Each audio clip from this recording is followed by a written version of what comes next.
ऊ त जनता काम गर्ने हो।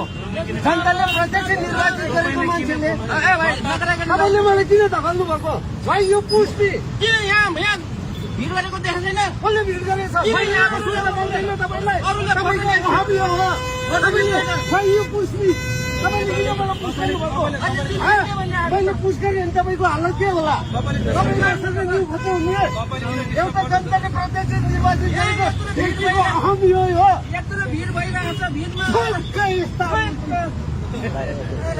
यत्रो भिड भइरहेको छ, पछाडिबाट आएर भिड भइरहेको छ। भिडमा त कमसेकम भिड कम गर्नुपर्छ नि। एउटा पालो सकेपछि अर्को पालो आउँछ।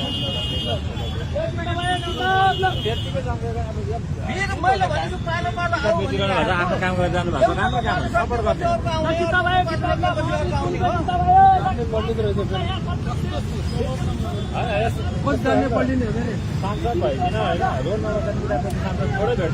त्यही भनेको त नि, उहाँले त राम्रो तरिकाले आफ्नो तरिकाले बुझ्नु हो।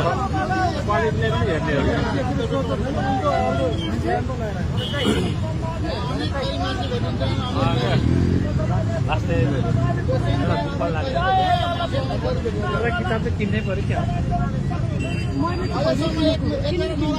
किताब किन्नुहुन्छ हजुरहरू? केही भन्न चाहनुहुन्छ?